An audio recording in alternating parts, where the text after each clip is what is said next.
Hello दोस्तों, कैसे हैं आप लोग। मेरा नाम सनी द्विवेदी और मेरे चैनल का नाम सनी द्विवेदी एवरीथिंग। दोस्तों, मैं बहुत दिन बाद आपके सामने लाइव हाजिर हुआ हूं।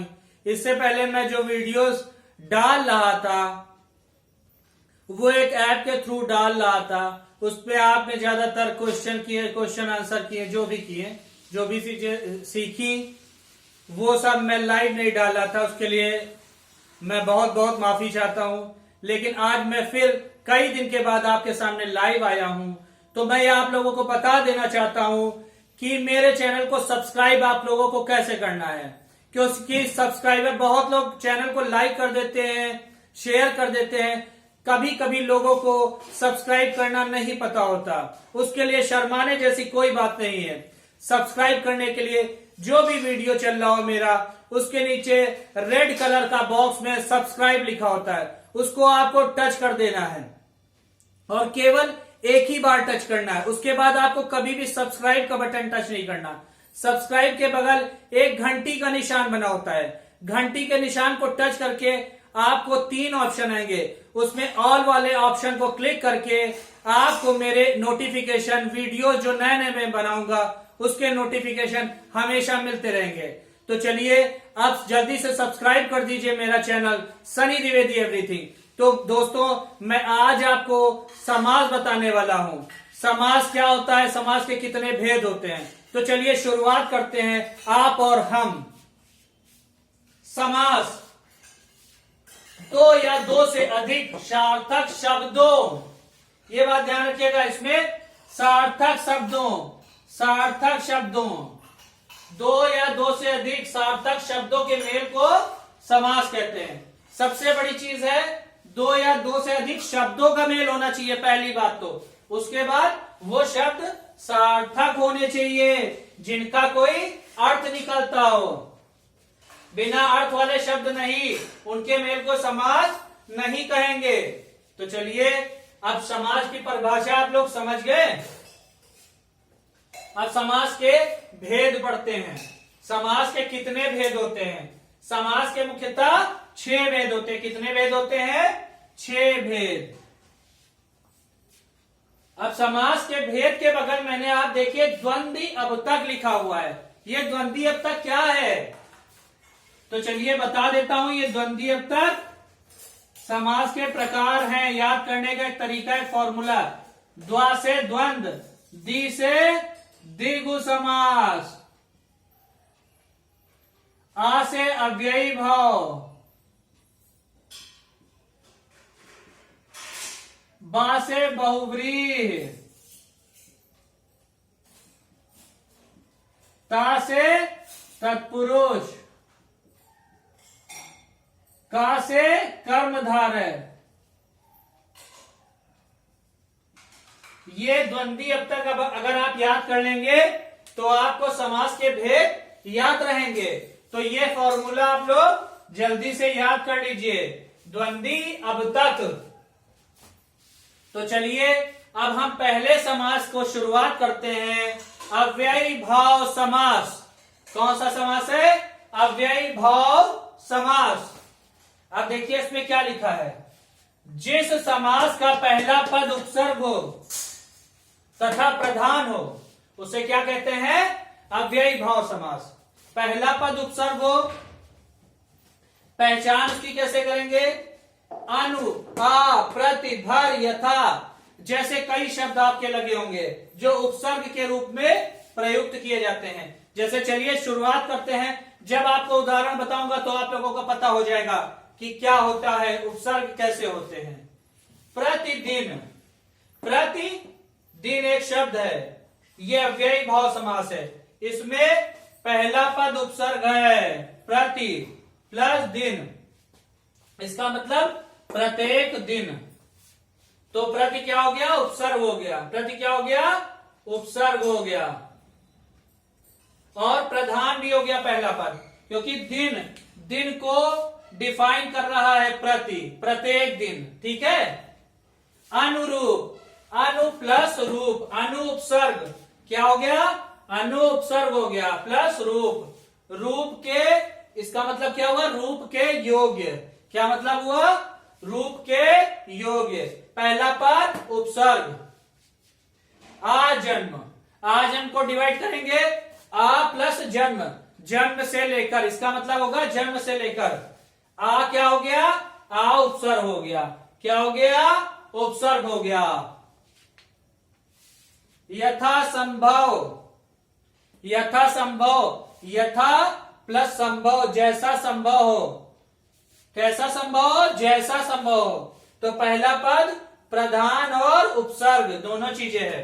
यथा क्या है, उपसर्ग है और प्रधान भी है पद। भर पेट, पेट भर के, भर प्लस पेट, भर क्या हो गया, उपसर्ग हो गया। पेट भर के, पेट को डिफाइन किया कि पेट भर के, तो भर जो है ये प्रधान है पहला पद और उपसर्ग भी है। तो आशा करता हूं अव्ययी भाव समास आप लोगों को समझ में आ गया होगा। चलिए आगे के समास पे ध्यान देते हैं। देखिए तत्पुरुष समास समझते हैं। जिस समास के दोनों पदों के बीच कारक चिन्ह का लोप हो जाता है, जिस समास के दोनों पदों के बीच प्रथम व द्वितीय पद जो होते हैं उनके बीच कारक चिन्ह का लोप हो जाता है और इसमें द्वितीय पद प्रधान होता है। क्या होता है, द्वितीय पद प्रधान, कारक चिन्ह का लोप हो जाता है और द्वितीय पद प्रधान। तो कारक चिन्ह तो जानते हैं, का, की, के, में, पर, के लिए आदि होते हैं कारक चिन्ह, तो इनका लोप हो जाता है। तो इसको उदाहरण से हम लोग समझते हैं कि कैसे हो जाता है लोप और द्वितीय पद प्रधान कैसे होता है। यश प्राप्त, पहला क्या है, यश प्राप्त। तो यश प्राप्त को जब विग्रह करेंगे तो क्या इसका कारक चिन्ह आ जाएगा, ऐसे कारक चिन्ह का लोप है नहीं है। तो यश प्राप्त का पूरा अर्थ निकालेंगे विग्रह करने पर, यश को प्राप्त। ये देखिए ये को आ गया, यश को प्राप्त। मन चाहा, मन से चाहा, से भी भूल गए थे हम लिखना, से, मन से चाहा, क्या है, मन से चाहा। ये कारक चिन्ह का लोप हो गया था, यहां पे देखिए। यज्ञशाला, यज्ञ के लिए, शाला के लिए। राजपुत्र, राजा का पुत्र, ये देखिए कारक चिन्ह का लोप था यहां पे।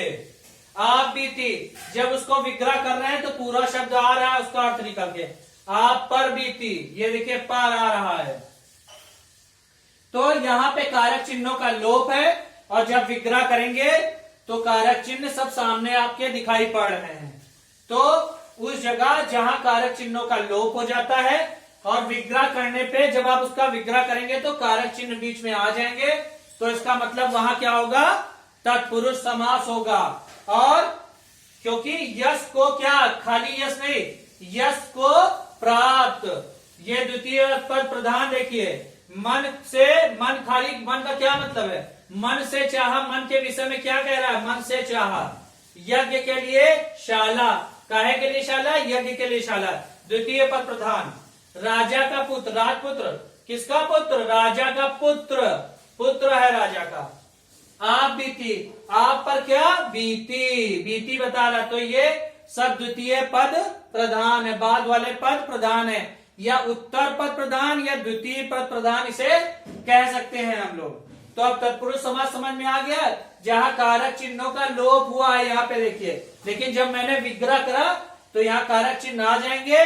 तो वहां पे जब हम किसी समास का विग्रह करेंगे तो जहां पे कारक चिन्ह आ जाएंगे विग्रह करने, तो समझ लीजिएगा वहां पे तत्पुरुष समास है और द्वितीय पद प्रधान। ठीक है, अब आप लोगों की तत्पुरुष समास सही से समझ में आ गया कि नहीं आ गया। तो चलिए हम लोग अब आगे चलते हैं, आगे के समास पे। अब हम लोग आते हैं तीसरे समास पे, जिसका नाम है कर्मधारय समास। कौन सा समास है, कर्मधारय समास। जिस समास में प्रथम पद दूसरे पद की विशेषता बताता है, जिस समास में प्रथम पद दूसरे पद की विशेषता बताता है, वहां पे कौन सा समास होता है, कर्मधारय समास। कौन सा समास, कर्मधारय समास। अब इसमें इसकी पहचान बता दूं कि जब आप समास का विग्रह करोगे तो है जो, के समान, या, सी या रूपी ऐसे शब्द आ जाएंगे बीच में विग्रह करने पर, तो आप समझ जाइएगा कि यहां पे कर्मधारय समास है और इसमें प्रथम पद दूसरे पद की विशेषता बताता है। तो पहले उदाहरण पे आते हैं, चरण कमल। चरण कमल, तो चरण कमल का क्या मतलब हुआ? कमल के समान चरण। तो देखिए के समान आ गया, पहला पद दूसरे पद की विशेषता बता रहा है, कमल के समान चरण। ठीक क्या है? कमल के समान चरण। किसके समान चरण? कमल के समान चरण, तो वो चरण कमल हो गया। कमल के समान नयन। कमल नयन क्या हो गया? कमल के समान नयन। तो पहला पद दूसरे पद की विशेषता बता रहा है, के समान आ गया, तो यहां कर्मधार है, यहां कर्मधार है, यहां कर्मधार है। लाल मणि, लाल है जो मणि, है जो लिखा है, लाल है जो मणि। मणि कैसी है? लाल है। एक प्रथम पद दूसरे पद की विशेषता बता रहा है। महापुरुष, महान है जो पुरुष। क्या है? महान है जो पुरुष। है जो आ गया कर्मधारय समास, है जो कर्मधारय समास। मृग नयन, मृग के समान नयन, के समान कर्मधारय, है जो कर्मधारय, है जो कर्मधारय, के समान कर्मधारय, के समान कर्मधारय। देख रहे हैं? एक और उदाहरण बताता हूं, रूपी वाला। देह लता, देह रूपी लता। ठीक है, तो रूपी आ गया कर्मधारय समास, रूपी आ गया कर्मधारय समास।